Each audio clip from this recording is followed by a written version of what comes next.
Thank you very much, Chair. Honorable Nqola, your time expires at 18:49. Thank you very much, Chair. Good evening to the chief plotist in front of me. Good afternoon. Good evening.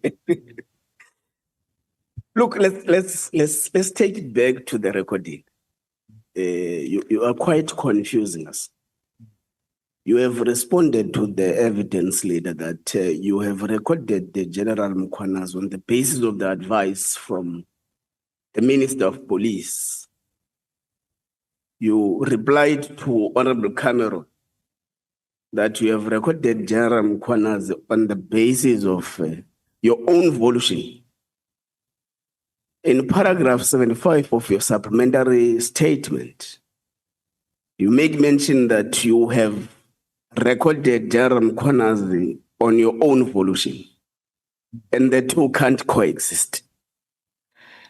It's either you have recorded General Mkhwanazi on the basis of your own volition, voluntarily, from your own accord, or you have done so on the basis of having received an advice. Which one is true? Thank you, Chair. Firstly, I have never said to the evidence leader, I recorded General Mkhwanazi because of the advice of the minister. I've never said that. What I said to the evidence leader is that, yes, indeed, minister gave that advice that you should consider recording. But in this specific recording, I was prompted and I took a decision based on General Mkhwanazi is sending me a message which is now not correct than what we spoke on the second. Was that decision taken before or after the advice from the minister? It was after the advice. So, okay. Then it answers my question, if that's the case. Yeah. You have considered the recording on the basis of the advice of the minister? No, that's not correct. Okay, what is correct? What is correct, I decided to record after General Mkhwanazi is sending me a distorted information. So you considered the advice of the minister? No, I never considered the advice of the minister. I was prompted by that message. Okay. I think let's pass this stage. I don't want us to spend more time, but I really do not agree with how you structure it. It's fine. Maybe we'll deal with it on a later stage. Part of what you say is the issue relating to what you call threats by General Mkhwanazi, who says if the letter is not withdrawn, there is going to be a fight back and all that. And I can assure you that even the minister has even brought a recording. But in the recording, the person who is heard uttering those words is you, not General Mkhwanazi. Have you been able to get access to that recording, and what is your view about it? That is exactly what happened. After I received this message, which is it's carrying incorrect information, I started to record. Then while it's recorded, we are now deliberating, myself and General Mkhwanazi. Let's do like this, Mr. Nkabinde, with due respect. May you just pull back a moment, redirect the microphone to, you can switch it on and proceed. Thank you. Yeah. Okay, thank you. And then when we are talking with General Mkhwanazi, that what would have happened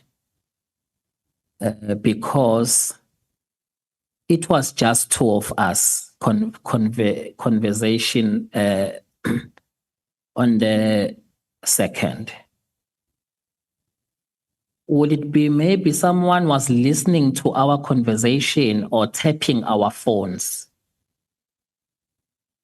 Then Then I then said, no. I don't think someone was tapping our phones because there are crucial things that you said, which is supposed to be contained in this message. If there was a person tapping us or listening to us, he wouldn't leave out that you said there will be a fight back. He wouldn't leave out that you said if the minister is clean, he can continue. And then General Mkhwanazi is affirming, is agreeing with me that, he never said this thing, and is agreeing with me with in reference to our conversation of the second. So that's what the recording entails. Okay. You say there is nothing special about the complaint brought by Mr. Adams, but the series of events are proving otherwise. There is 2 days in between opening the 2 cases in Cape Town and Johannesburg. But in a space of about less than 20 days, there was an arrest already. It went to the minister, went to the national commissioner, went to the chief of staff, went to IDEC, an arrest was made. Now, the events actually suggest that the complaint by Honorable Adams was actually treated specially. So, in your own recollection, are all the complaints that you receive treated the same way, getting the same special attention, and exacerbated within this short period of time? First of all, why I was saying the complaint of Adams was not special to me, it's because I treated like any other complaints that I'm getting. In the complaint, I did not even know details of the complaint. I only see case numbers. I'm not even sure who's involved and who are the suspects. So that is why I'm saying that complaint for me, it was like any other complaint. I even referred the same day to different authorities. Do you usually refer complaints the same day? Yes, I refer complaints like almost every day. I screen them, I refer to the relevant department. In some others, you'll find that it does not even for the police. Then I need to refer to other departments. So there's always referral. And then how people receiving it, done about it, I cannot comment. I'm not sure. That's fine, but I'm telling you, the series of events in relation to the complaint by Honorable Adams do suggest that the complaint received a special attention, but we'll discuss that with the committee on committee deliberations.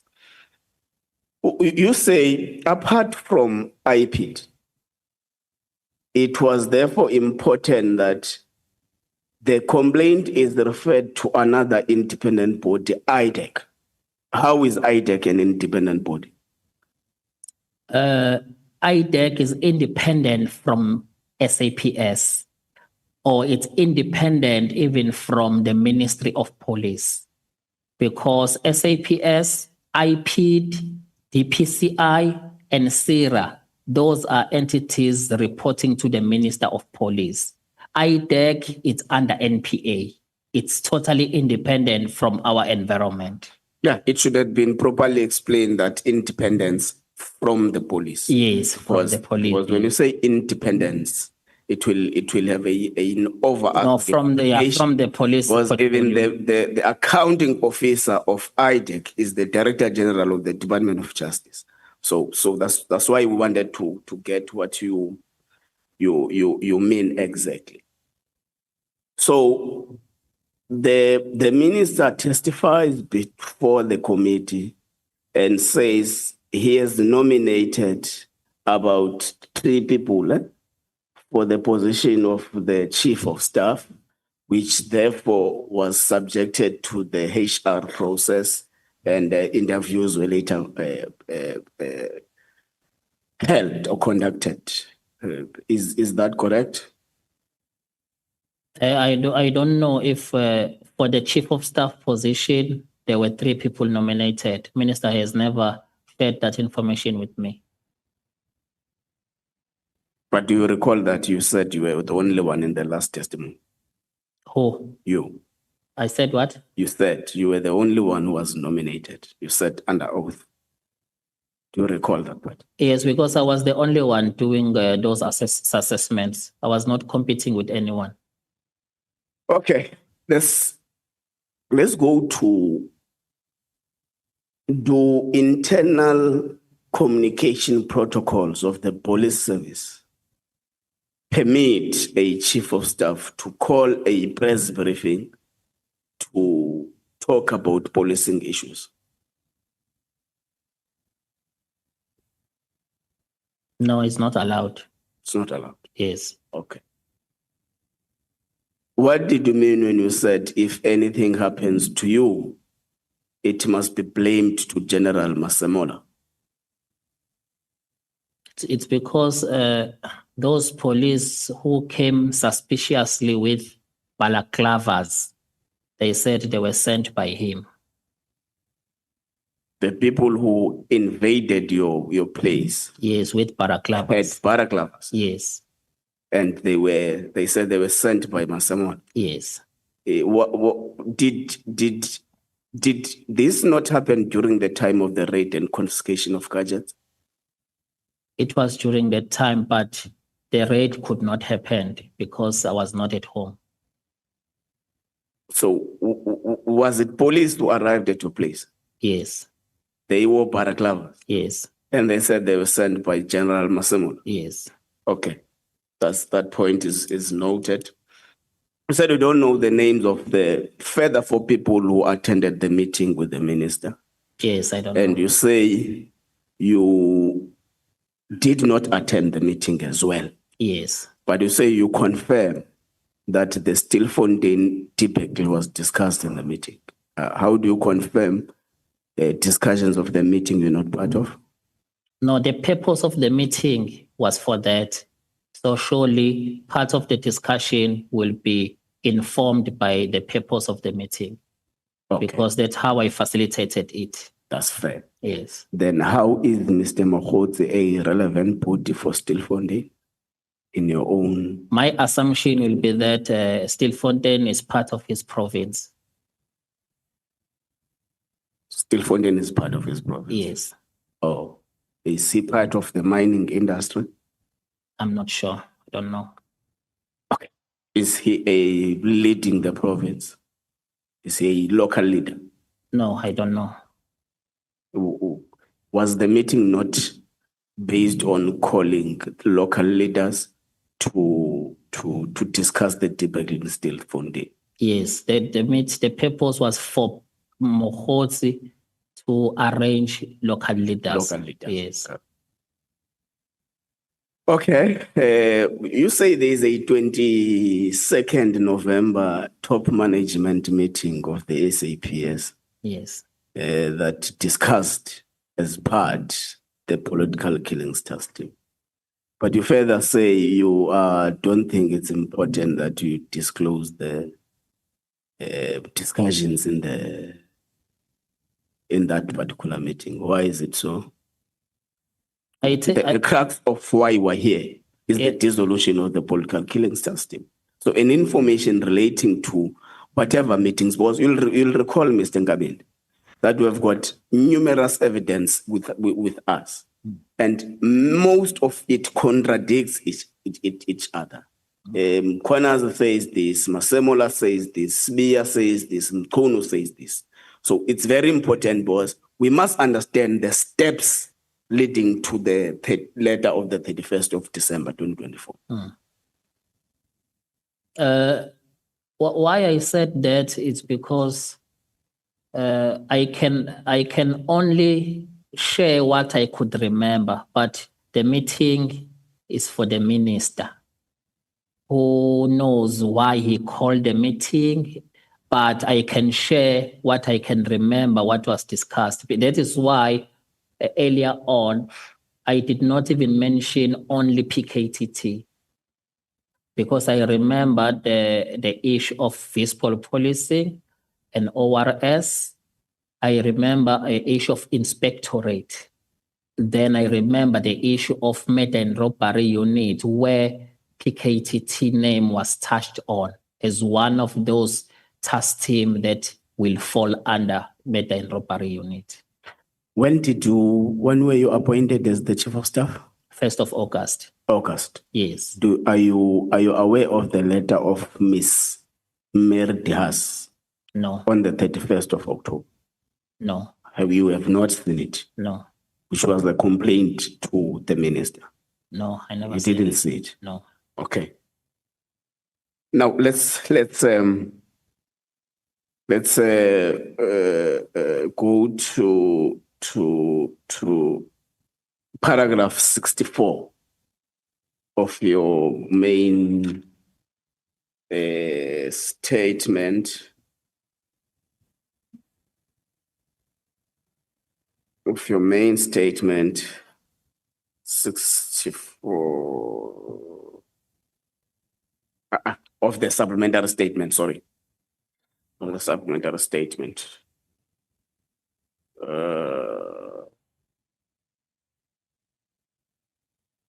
You say, yeah, you have no prior knowledge of the existence of the PKTT before the letter of the 31st of December 2024. That's paragraph 64 of your supplementary statement. But in the same statement, you say you had a meeting on the 22nd of November 2024 discussing, amongst other issues, the PKTT. Isn't that a contradiction? No, it's not written like that, 64. It does not say I had no knowledge of the existence. Okay. Yeah. The 64 is saying I had no prior knowledge of the operational activities of the PKTT. Okay. So you have the knowledge now after the 31st meeting? I have no knowledge. Even now, I don't know what they are doing. I don't have any knowledge of their operational activities. But why are you saying prior the 31st of December? Was inadvertently, this means after the letter, you actually have knowledge of the operations now.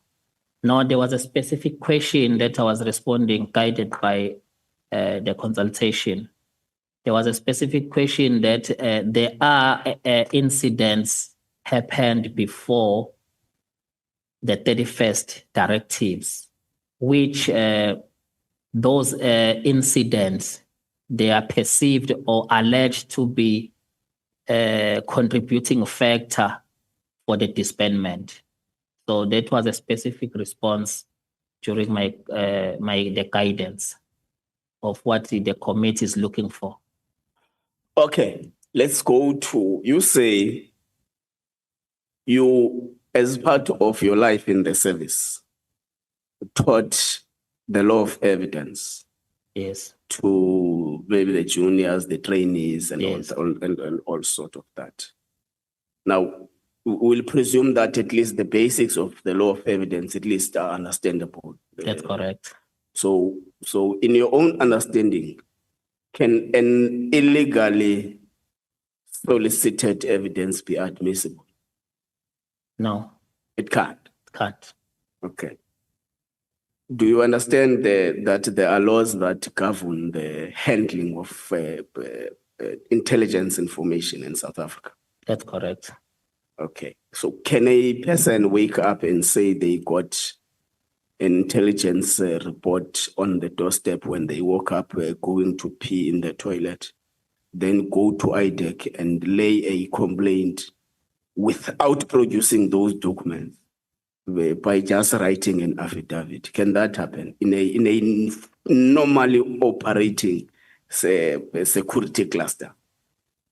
No, it will be very difficult to comment because I don't know what happened to that person. Okay. So it will be irrational for me to comment on something I was not there. I can say he's lying. What if he's not? Okay. I'm asking, I'm not referring to a person. I'm referring to what the law says about the handling of intelligence information. So that's why I'm making an example about myself. Can I, is it legally permissible for me to do that? Wake up in the morning, say at the doorstep of my home, I saw a file with intelligence information, and therefore I am laying a complaint on the basis of that intelligence information, but not produce that information to you, the person I'm laying a complaint to. I just bring it in a way of, in a form of the word of mouth. Can that be legally permissible as a credible and an admissible evidence? It's depending that once you get that information, you then definitely need to probe further to collaborate.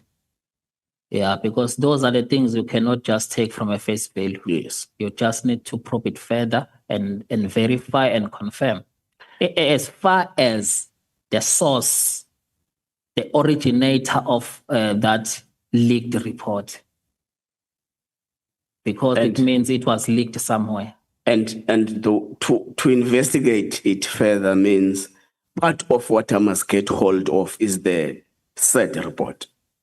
Yes, and trace it back. Yes, as part of the primary documentary evidence definitely. that I must have in supporting the actual the actual intention to pursue further towards an arrest. I must have at least went and solicited that documentary evidence, trace it how it came about and all that. That's correct. So if I did not do that, it therefore means my actions towards Honorable Doli as a person who is actually an alleged culprit in the complaint, my actions would actually be not justifiable if I had not undergone these steps me and you are arguing about. Yes, but I don't want to take ownership in that direction because every case has its own merits. So you'll find that there is a part of classified document and we wouldn't know what else that one should consider in investigating the matter. Okay. Let's leave this matter and go to the boys' trip. You say in your statement that the boys' trip ultimately ended up taking a visit to Minister Mkunu's homestead. That's correct. And you call it incidental. It's not incidental. I decided that let's go past there. Okay. It can't be incidental where you will drive to that direction. So you withdraw incidental. I will. Written in the statement, the introduction of Nkabinde to the minister was incidental. And incidental, how I know it is us accidentally meeting each other in the toilet, meeting each other in a restaurant, meeting each other in a corridor, without knowing that we are going to meet each other. So taking a conscious decision to take a drive and visit someone can be incidental. Do you agree on that? No, it is incidental in a way that it has never been a planned trip. And we're coming from Durban. We drive all the way to Nkabinde side for something else. Then we are in the area. Then I said, hey, let's go and visit the old man. That's the part. That's the part. So that incidentally come from there. That's the part that contradicts your explanation. You say incidental means you didn't plan. Yes. And you say again, then you are in the same area. Then you say, hey, let's go visit that man. That's a plan. You plan to visit the minister. No, it can't be planned if it's sudden. Can't be planned if it's sudden. if it's a sudden thought that now we are here, can't we go and pass by the minister? But do we agree that incidental means meeting each other without knowing that we are going to meet each other? I was referring to that because General Mkhwanazi had no plan to go and see the minister. I hijacked him while we were in the area. Then he agreed. Yeah, I get that explanation and I'm not against it. But I still maintain that it was not incidental. It's an acceptable. Look, don't confuse this thing and think that we're saying is wrong. No, that's not what we're saying. But all we're saying is that it cannot be incidental as actually alleged by the statement. Because you consciously took a boys' trip to Minister Mqonu's house to visit him with an intention, visit him. So it's not a coincidence. It's not an But incident. it was not planned. Okay, let's leave it. Have you been able to? Wait, this is my last point, Chair. I'm taking this to you because you have experience in the detective work. So, have you been able to see or access or hear what General Khumalo is charged with? The charges against General Khumalo. No, I never got a chance to see except what is on the media. But without me seeing a docket as a detective, it's very difficult to make a comment because I don't know what is in there. But if I can have that docket as a detective trainer, not even a detective, I can tell whether there is a case here or not. Okay. Amongst the charges is an employment of brigadier somewhat. I just can't recall the surname. There is an employment process that has been undertaken. And there is an accusation that it was an irregular employment. There are a lot of things that are said about it. But can that tend to be a criminal case? Depending the circumstances surrounding that. Which circumstances can a labor matter like this be tend to be a criminal trial? Once an irregular appointment consists of forgery, it's now become more criminal than labor. But I'm not too sure the circumstances of that specific matter. But if it's involved any sub form of manipulation, misrepresentation, or what, it's just that I don't have the merits of that specific case. Okay. Chair, it's just that my recollection is failing me. I'm not sure if as part of our draft list for witnesses to be called, Mr. Paul O'Sullivan is part of it. But if not, can we add Mr. Paul immediately? We have that list. We can't add him here. We must. If there is any witness that has to be added, the name must come in a formal meeting of the committee. But the name is there, Honorable Nqola. Yeah, that's why, Chair, I started by saying if my recollection is serving. My recollection is not serving me well. Okay.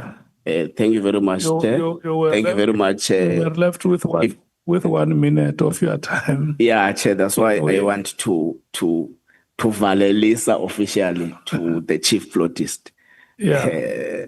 I want to also echo, Chair, the views by Honorable Mvalo that today you are doing very well. You brought the helmet. In assisting the committee, because our own objective is not to fight with anyone, but to try to get to the bottom of what happened so that it informs our findings. I was worried last time because you appeared like someone who was here to stage a fight back And I was like, if this is the attitude, this one is going to collapse within a minute. And it happened. Thank you very much, Chair. Thank you so much. The members are applauding you for bringing your helmet and the badge. And I added the necklace and the amulets. Thanks to you, Chair, for your good advice. I'm calling the grannies at home to organize the beads for you. Tema will bring those beads. Honorable Nqola Barnard, your time starts now. Thank you very much, Chair. And then it ends at 7:20. We are going to break Thank you. and come back at 8. Sure. I'm finding it quite fascinating that we're talking so much about Robert McBride, and yet for some reason we're not calling him to give evidence. Surely he must be given the right of reply. I think that must be seriously considered. I agree with my colleague. And while people were going on about this man, Paul O'Sullivan, I Googled him, and he apparently runs O'Sullivan, Brosnan and Associates and are leading experts in forensic and fraud investigation and a whole lot more. So it seems quite a substantial firm for people wondering what on earth he does. Now, Mr. Nkabinde, I was in Parliament in the Police Portfolio Committee meeting. I think probably the only one in the room here now, except Nicolette perhaps, who it was a meeting in which Robert McBride was turned on by ANC members of that committee. And the outcome of that truly, truly acrimonious meeting was that he was not allowed to be retained for a second term as the head of the IPID. It was a job I had very serious reservations about initially, but finally accepted that he did the job well and without fear or favor. Now, I was fascinated to read about the claims of how in 2018 IPID members were encouraged by SAPS members to undermine the IPID head McBride. And Mr. Nkabinde, you said during your first, sorry, I can't see you. May I ask, yeah, I can shift. Anyway, I'm here, if that helps. You said in your first appearance before this committee that you in fact put in a report, and you confirmed that today. I'm not sure who you put it to, and that it was as a result of that report that it was decided Parliament would not allow him to stand for a second term. Now, Mr. Nkabinde, you said this decision was taken before the parliamentary committee sat to determine his fate. You in fact said that the decision was taken outside of Parliament before we inside of Parliament met to deliberate on the matter. The implication is that Parliament is just a tick box exercise for people like you. And while long suspected by many, this confirmation for MPs is in fact horrendous. Could you comment on that, please? Thank you, Chair. The Portfolio Committee embarked on investigating this matter.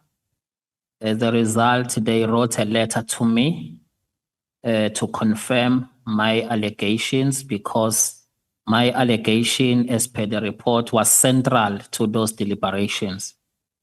Then until the committee finalized its deliberations and issued a report, which in that report, my report is in reference, which is on the public domain. Well, in 2018, when you worked at the IPID, did you work with Lieutenant General Kumotso Paklane, the much arrested acting National Police Commissioner who followed Ria Piecha after she'd been removed, to try and discredit the IPID so that he wouldn't be charged? Let me repeat, you were employed at the IPID by the time, dealing with criminality within the SAPS at the time, but you seem to have forgotten that Paklane was arrested for a 191 million rand fraud and corruption case involving him and a string of other senior police officers. It was a very serious matter, which somehow you seem to claim was just a setup, it's been through court after court, appeal after appeal. He's lost and lost and lost. And yet you somehow claim it was some kind of state capture business. To me, it just looked like down and out theft. And that's what he was charged with. I've got the names of all of those charged. And some of it included the irregular procurement of software called RipJar, which was meant to be used during the incidents of October 2015, the Fees Must Fall protest. All irregular contracts related to procurement, which is where most of the thieving in the SAPs usually happens. Did you write an affidavit specifically for Paklane to use as a supporting affidavit for him when he was charged by the IPID, the very entity you were working for? No, I wrote this report, which it was in favor of Paklane. Okay. You were a senior investigator at IPID and on the very task team investigating Paklane, when it apparently came to light, and I quote from an affidavit and various other documents, in mid-March 2018, that certain SAPS members, including General Nkabinde and Paklane, had allegedly approached members of the IPID task team and offered them promotions to brigadier within crime intelligence in exchange for giving false statements implicating McBride and other senior IPID members involved in the Paklane investigation. Now, your response to that? I was never approached. I was not also part of those people, if there are any, whom they were approached. I don't know about that. So did Lieutenant General Nkabinde convince you to give a Section 204 statement against McBride and try to destroy the case against Paklane? Of course, you were one of the main investigators, saying that as your very close friend, he would help you get another position. No, that has never happened. Okay. Were you offered a brigadier position in the SAPS for bringing McBride down? No, not at all. Okay. And certainly an affidavit by Mandla Matlangu confirmed what was happening and that had happened to him, but he was killed shortly after deposing that affidavit. I'm sure you must have known him. Now, the IPID was at that stage investigating crime intelligence for the purchase of the grabbers at the massively bloated price of 45 million. It's presumed that this is one of the reasons McBride was targeted. Yet somehow when you were talking earlier, you gave the impression that somehow he was behind the purchase instead of driving the investigation into the purchase. Could you clarify, please? I was part of that investigating team. We were investigating that matter. Okay, so you were not implying that, in fact, as the head of IPID, he had purchased the grabbers? No, McBride was investigating that Yes. matter, yes, with us. Sorry, when you presented earlier, it didn't quite come out like that. That's fine. I'm glad you've clarified that. Thank you. Now, I'd like you to clarify your expertise. Did you, in fact, meet the minimum requirements in terms of experience for a chief director post? Because as the chief of staff to a minister, the requirement is you must have at least 5 years experience in senior management, which means you must have been at least at a level of director for 5 years. But you left the IPID as an assistant director, which is a junior management position. So it's difficult to understand how you were given the position, in that the HR department is very, very sticky in this area. Yes, after I left government, I acquired a managerial position as a head of forensic, managing forensic in private sector. For 5 years? Yeah, more than 5 years. Thank you. I've read various affidavits wherein your claims are described as, quote, extravagant and utterly false. I find it truly a shame, and I agree with my colleague, Ian Cameron, that you chose to leave rather than go through the process or indeed going to court to clear your name. Do you regret that now? Should you not have stuck it out and cleared your name? No, I could not wait to get dismissed. If I get that offer, I could, no ways I cannot grab it. Okay. I'm told you actually asked to go. You were not asked by others. You asked to leave, yes? Can you repeat? You asked to leave the iPad personally. You said you want to go. You've had enough. No, it's never happened like that. Okay, that's not my information. That's most interesting. No, McBride came and proposed the settlement agreement. That's why we were all shocked. What is he doing at the disciplinary hearing venue? Because as a head of department, you can't be part of disciplinary. So he came there to stop it. Well, that's And I also know why he stopped it. He did not want to go out of proportion, because what is in the report, it was just a drop in an ocean. Again, I'm receiving contradictory information, which is again why I think, Chair, if we had a chair, acting chair, whoever we have in the room, I think we need to definitely call. We're having accusations that are one-sided. We need a right of reply. So I think McBride must be summoned to the committee. Thank you. I'm done, Chair, or acting chair, or I don't know what to call you. Thank you, Honorable Bernard.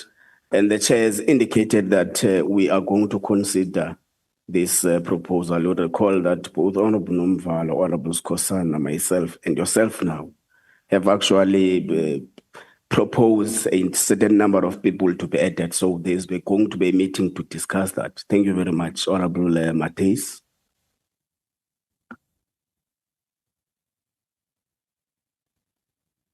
Are we going now or are we having a break? I have no problem going. Oh, what did you say? I'm saying, are we going? Are we going to continue now or are we having a break? Let's go. Let's go. Must be nice again.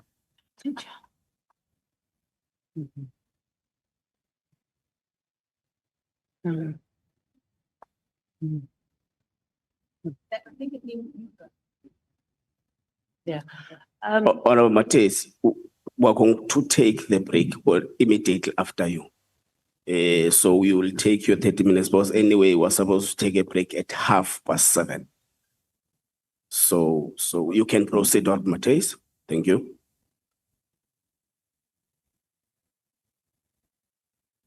Thank you, Mr. Nkabinde.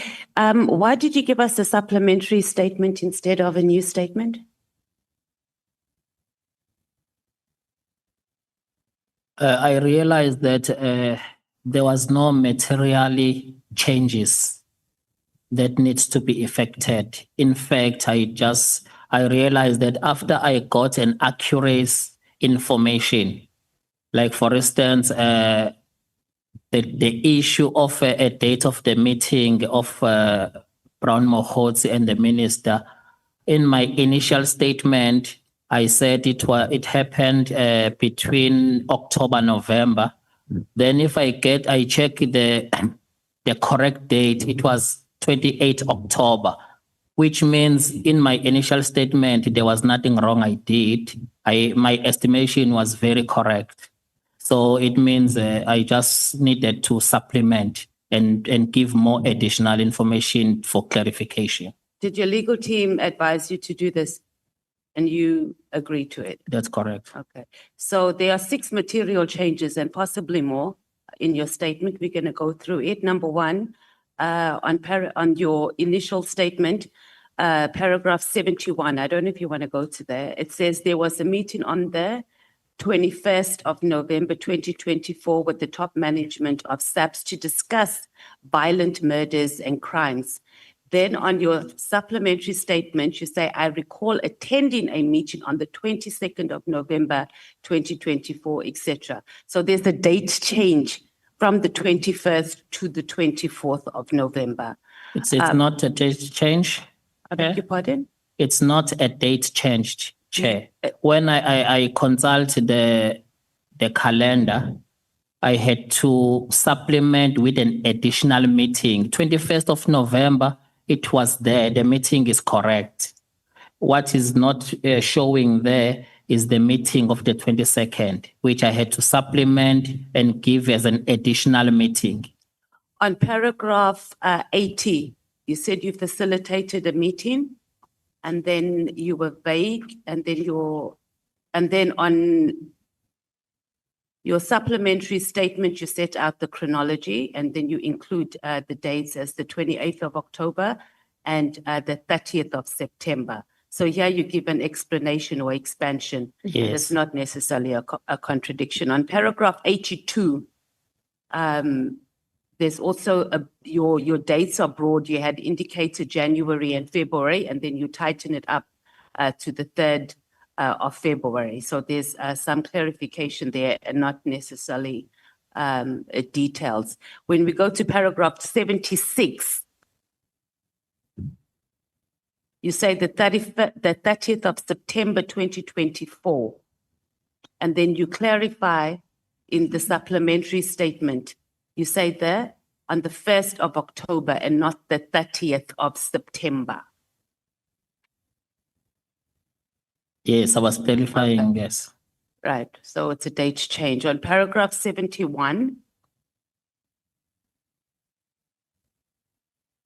you say of the main state, in your first statement, you present him as attending meetings on the 21st of November 2024 and on the 5th and the 6th of March 2025. And then you have the 27th of March 2025 describing what was discussed about the PKTT and the murder and robbery unit. So you don't spell out how active or passive your role was in those meetings. Then in the supplementary statement, you reaffirm that you had no operational knowledge of the PKTT prior to the 31st of December directive. But you clarify that your role in these meetings were to provide strategic and administrative support. So you have reframed your role completely in these paragraphs. Yes, in my supplementary, I was now clarifying more of my role. You That- reframing it. Should we read it? There's a difference to clarifying and reframing it. No, I was putting in additional information. You narrow your role down. You're not. Okay, let's read it. If you're saying that, let's read paragraph 76 in your statement. The initial one or supplementary? Your initial statement. Because you reframe your role, and in the main statement or your first statement, you create an impression that you were more involved in these PKTT discussions. And then in your supplementary one, you say that you didn't really participate in it. So you're reframing it, you're not providing us additional information. Chair, where is it that I was showing my more involvement in my initial statement? Which paragraph? Paragraph 71. 71 does not show any of my involvement. Paragraph 68 to 72. I beg your pardon.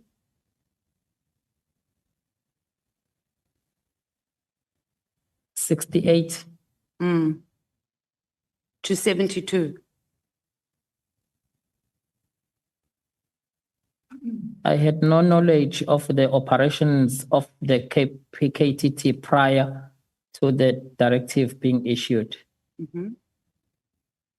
Then 69, I do, however, have knowledge of the existence of the PKTT. I recall attending meetings in November, which was attended by SAPS top management, of course, in my capacity as a chief of staff. I do not believe it is necessary and relevant to speak to what was discussed there, save to mention that there was a mention of the PKTT amongst other issues. So also here, I don't see my involvement or my active participation. 70, I attended all meetings with the minister in my capacity as a chief of staff. My role during these meetings was to provide strategic and administrative support, to take note of key decisions and directives, and to ensure that all matters arising were properly coordinated and implemented through the appropriate channels, acting with the instructions of the minister. Also here, I don't see where I was actively involved, except those administrative support. 71, there was a meeting on 21st November with the top management of SAPS to discuss violent matters and violent crimes. And also here, I don't see my active participation. 72, I attended the meetings of 5 and 6 March, Okay. where the gradual disbandment. You don't, in your supplementary statement, you remove the word strategic. Which paragraph? In your supplementary statement, you got knowledge of, you don't say strategic, you say knowledge of PKTT prior to the issuing of directive. Where do I say strategic? You don't say strategic in your supplementary statement. In my initial, where do I say it? Paragraph, let me go to it.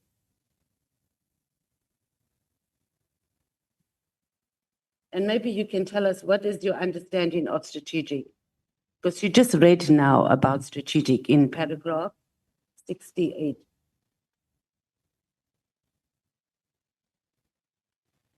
Did you not? You just read now. Yeah, in paragraph 70, I was outlining my generic duties when I'm attending meetings, that my responsibility is to provide strategic and, yeah. and administrative support. Okay, and then in your supplementary, you remove the point about strategic. So I guess we're not clear, or you're not clear, because there's a huge difference when you say strategic and then you withdraw it, because now you're downplaying Yes, but what your role is. in my and that you didn't supplemental, there is no participate in the strategic. meeting. I beg your pardon? In my supplemental, there is no strategic. There has to be. But there's just been a complete different reframing of your role in those paragraphs. Let's move on to paragraph 55 in the first statement. Yeah, but in my paragraph 66, in my supplementary, strategic is there. In the same context, hold on, let me find it. I have to look on my laptop. Let's go to paragraph 55 to 58. You say the minister asked that I consider that these are serious threats and that I consider recording my conversation. And then you state in your supplementary that the timelines, which is paragraph 45 to 54, remain accurate. But you say, however, I wish to clarify what is stated in paragraph 55. So your first statement rather is strong, has very strong links to the idea that the recording, which has come up, was the minister's suggestion. Not that he told you to do it, but that it was his suggestion. Now in your supplementary statement, you're saying it was all on your own. In my initial, there's no way I say that. You don't say what? That I recorded because The minister asked that I consider these threats as a serious threat and consider recording my conversation. Yes, that's what happened. But there's no way I say when I recorded, I considered that idea of the minister. There's no way I say that.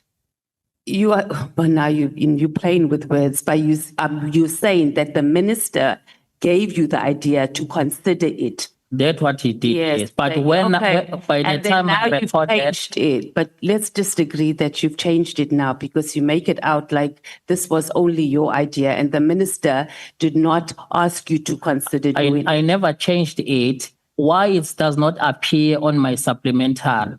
It's because we reiterated that we are not going to repeat what has been said. I can only write in the supplemental what I need to supplement. You shift in your supplementary. You shift from the minister asked or recommended to it was just you. Let's leave and move on to, let's leave that, and we've noted that. Are you still an ANC member? Have I ever said I'm an ANC member? If you say That's the wrong say- question. Are you an ANC member? No, I'm not in politics. I asked if you're an ANC, so you're not, you can be a member and not be necessarily active in politics. No, I'm not a member of any party. Are you, I'm asking about the ANC, yes or no? No. Okay, thank you. Let's move like that. Let's talk about the Minister Nqola's IPIT case in 2017. What were your findings? Can you just summarize?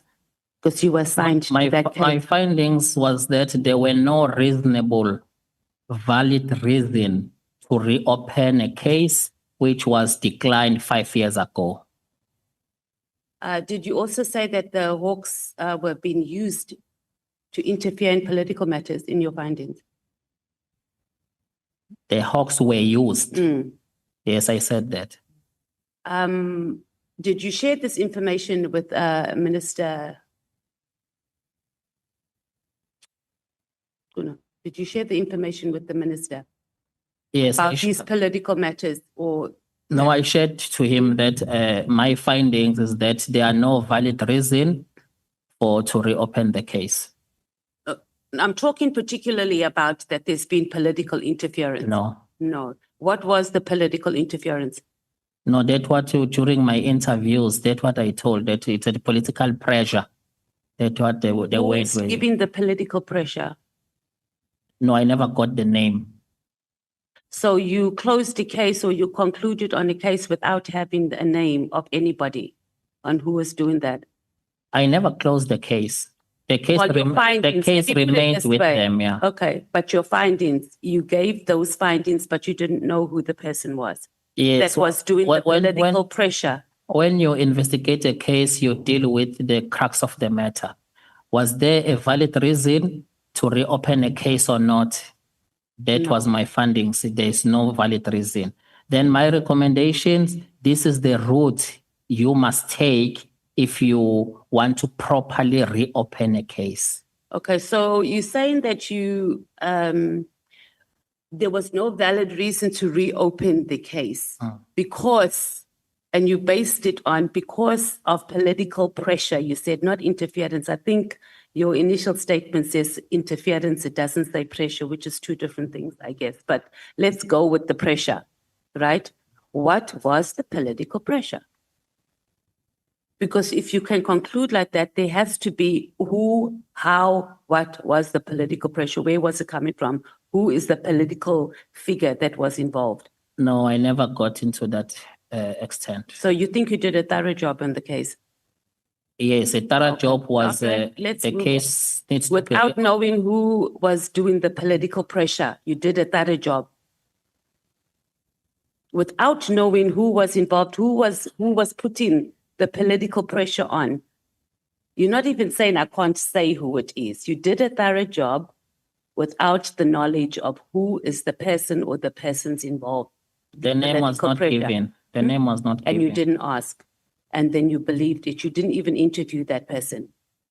I would not interview the person because I didn't know who it was. And you didn't ask. And that's a thorough job. No, the name was not given. Yeah, you said that. I'm saying, and you didn't ask. Because given and saying I asked for the name and they refused to give me the name. It's two different No, things. yes, it did not give me the name. Because you didn't ask for the name. I wanted to verify who are those people giving you pressure. Then they could not give me the name. Let's talk about IDEC. Do you think IDEC has been used in the same manner that perhaps IPID was used in the minister's case? No, I can't say because I can't prove it. And I never encounter.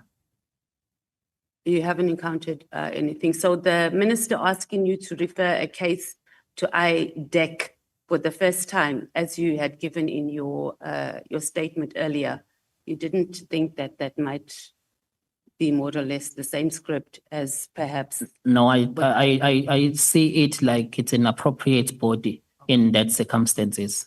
All right. Your favorable findings in the IPID investigation for 2017. Were you offered any money, donations in Nothing. kind? When the matter was closed, did you receive anything nice, a holiday? No, the matter was not closed. Oh, okay, wrong word, not closed, but when you submitted your findings, No, no, there was nothing. no, it was just part of my job. Oh, okay, nice one. And then, how many other matters did you investigate while you were investigator at IPID? We've, More or less, we've investigated a lot of cases Mm-hmm, and most of high profile cases. okay. And, But just more or less how many? there are so many, and there are so many people. Like over 50, under 50, like over just two in 100. particular, over 100. Over 100. How and many of those that you've investigated have you maintained a relationship with?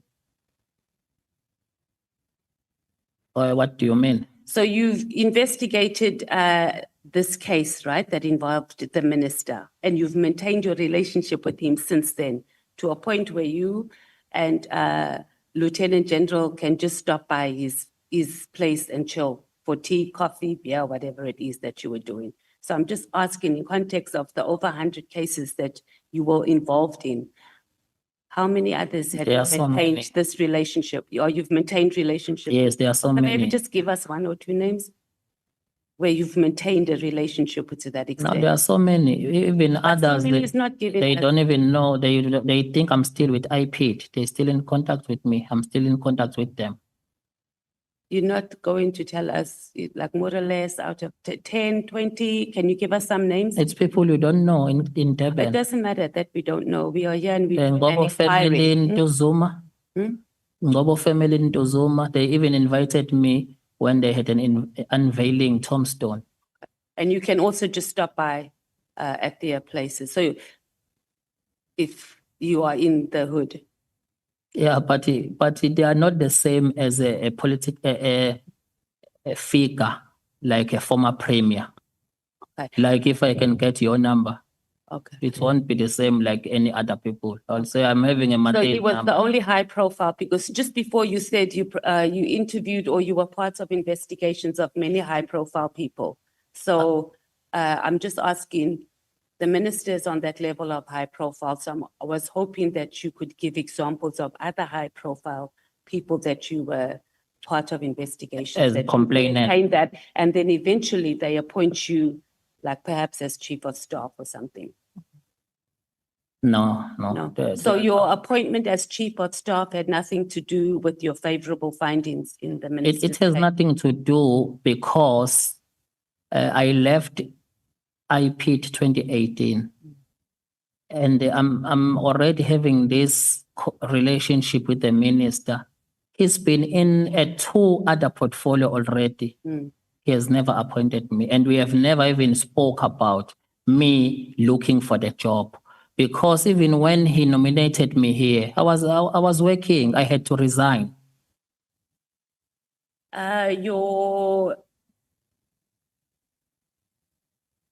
Let's move on to, my laptop is just keep moving up and down. It's just jumping. It must be your lucky day because now I'm going to miss some questions that I need to ask you.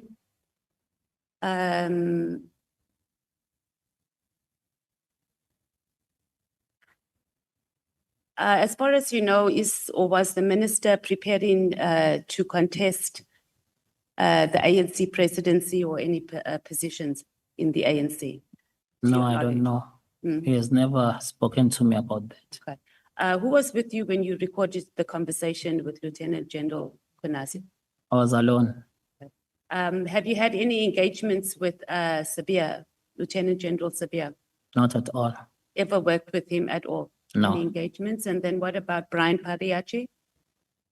No, I never also worked with him. I know the name now. Where you said you were employed in between May 2029 and August 2021 with Secure Asset, Yes, a Secure Assist. yes. Did anybody who you are with at the moment, the Minister, General Konasi, assist you in getting that position? There's anyone who? assisted or facilitated for you to be appointed in that position? General Mkona's assistant. Oh, he assisted you. Yes. Who are the directors? Or do you know who were the directors of the company at that time when you were appointed? No, I'll elect not to dwell much on the private company matter. It will be very unfair to break their names here. Okay, do any of them have contracts with government, or did No. the company have contracts with Not government? at all. Okay. Outside of Paul O'Sullivan obstructing you from getting positions and his role, as you have indicated in your complaint to former Minister Bekitele about setting up a whole project or operation with very high-ranking officials within our justice system. Have you had any other engagements with him? With who? With Paul O'Sullivan? No, not No. at all. So when you were part of that operation,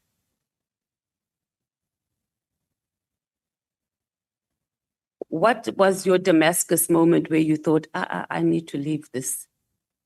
No, after I realized what we are doing, because I thought we are doing the job. After I realized, then I wanted to leave it.